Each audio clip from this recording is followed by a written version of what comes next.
So I was married to a 90-year-old lady before. Gonna say this right now. I've talked about this before, but I'm gonna give you guys a summary just in case you guys don't know. I was homeless at the prior age of 18. I had just beaten a very horrifying battle on my body with a very debilitating disease, and my mother had kicked me out immediately. So I was like, well, this sucks. So after I got kicked out, I was homeless, living behind a bakery and visiting a hospital. Ended up hanging out with this old lady. She said, hey, I would like to spend the last few years of my life with somebody young and handsome. Would you like to spend the last days with me? And I said, sure, 100%. Ended up getting married to a 90-year-old lady. She housed me.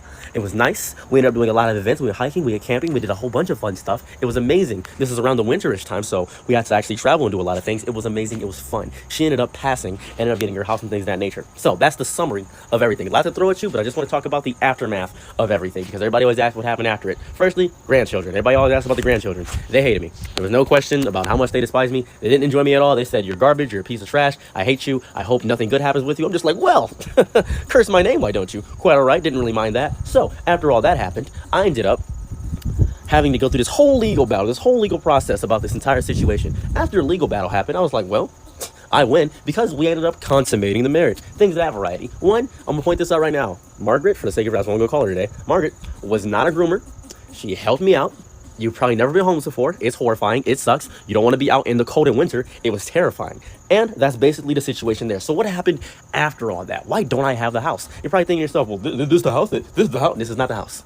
This is not the house. I was like 10 years ago, maybe at this point, 9 years ago. No, this is not the house. The house, I sold it.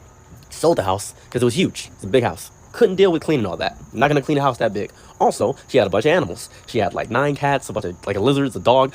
I ended up giving the house, giving the cats and stuff away to neighbors around the house, to kids and things of that nature. I didn't keep any of the animals. Didn't keep any of them. Couldn't take care of them. I'm not going to be homeless with an animal that's goofy. Like if I'm homeless with a dog, I'm worrying about the wrong roof. Really, I am. So I'm not going to do that. So after that, I ended up having a great amount of money, not only from, the life insurance, things of that variety, or from also selling the stuff in our house and the house itself. So I was like, well, what am I going to do? Moved immediately to Vegas. You're probably thinking to yourself, oh, you gambled the money away. I didn't gamble the money away. I didn't gamble all the money away. What am I, a coward, a scoundrel, a fiend, a rapscallion? No, I didn't do that. What I did initially was think to myself, how can I put this money to be used lucratively? No, I gave the money to people at diners. I gave it to people that were struggling, homeless people, just people that were in my situation, people that would never see this amount of money ever. I just gave it away because I felt like my life was already downhill. I lost somebody I had actually learned to love. I was in an emotional distress. I was in a depressive state. My life was horrifyingly bad at that point. I went to Vegas because that was the only place where I know everything was sinful. I was like, you know what? I'm just going to go to Vegas and go out there.